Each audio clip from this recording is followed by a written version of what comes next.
A 25-year-old woman, a figure behind whom men once hid, came to be known as Lady Death. She killed over 300 Nazis, and the Germans even threatened to tear her body into 300 pieces. She was arguably the most skilled sniper in history, Lyudmila Pavlichenko. Born in 1916, before the Soviet Union was officially established in what is now Ukraine, her father, Mikhail Belov, was a military man who worked as a locksmith, while her mother was an English teacher. Lyudmila studied history in Kiev, the capital of Ukraine, back when it was part of the Soviet Union. She married early in 1932 to a man named Alexei Pavlichenko, had a son, and later divorced, returning to live with her family. From a young age, Lyudmila showed an interest in activities typically dominated by boys. She once overheard a boy bragging about his shooting skills, and she cited that as her motivation to head to the range and master marksmanship. She often dreamed of wearing a military uniform like her male peers, but her attempts were initially thwarted because the Soviet Union didn't accept women into the military at the time. Still, she kept practicing her passion, sniping, until the Germans beat the drums of war and threatened Moscow and Soviet lands with invasion. When the Red Army began mobilizing and opened up volunteer positions, Soviet women began joining the war effort. Lyudmila was among them, initially chosen to work as a nurse on the front lines. However, she fought hard to prove to the officers that she could shoot and snipe.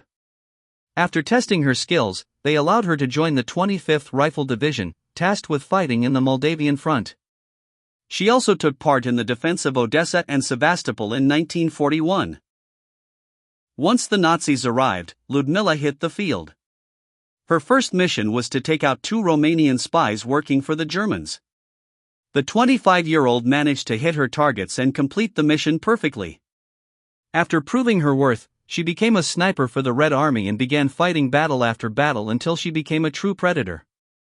She would head out in the morning, find a spot near the German camps, and wait for someone to pop their head up. She'd take the shot and return to her camp at night. During her time as a sniper, Lyudmila was known for playing a sort of cat-and-mouse game with her targets, often spending long hours waiting for an enemy to reveal himself.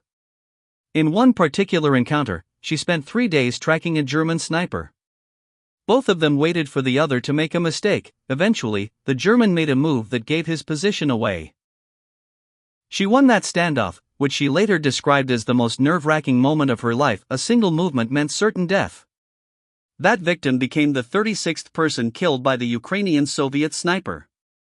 Her reputation grew between the Red and Nazi armies, and Soviet soldiers began to feel safer fighting behind the beautiful sniper. The Germans grew terrified of approaching any front covered by the Red Army's sharpshooter. During the war, she lost a partner she loved in battle, which filled her with grief and rage, leading her to transfer to the Crimean front in southern Ukraine. There, she began training new snipers and stepped up her activity until her tally of victims crossed 100, then 200, eventually reaching 300. This earned her several promotions within the Red Army. After failing to kill her, the Germans even tried to bribe her.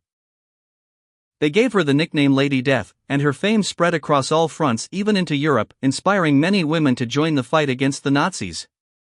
When the bribery failed, the Germans threatened her over loudspeakers, promising to kill her and tear her into 300 pieces to be scattered in the wind. But they never succeeded, despite Lyudmila being wounded several times in combat. The final injury that took her off the front lines was a piece of shrapnel to the face.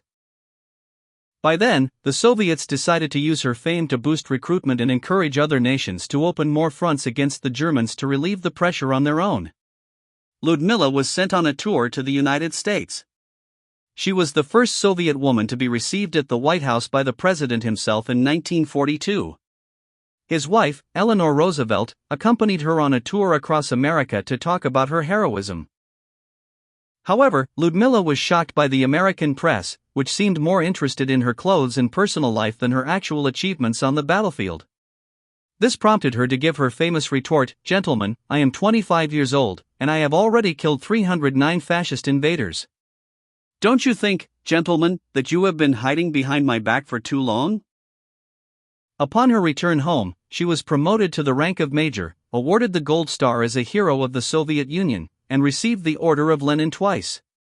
She continued training Soviet snipers on the front lines until she passed away at the age of 58 due to a stroke, leaving her mark in history as one of the most dangerous snipers to ever live. This legacy later inspired the American singer Woody Guthrie to write a song titled Miss Pavlichenko. In 2015, a film was released chronicling the life of the sniper Lyudmila, a woman no one would ever forget.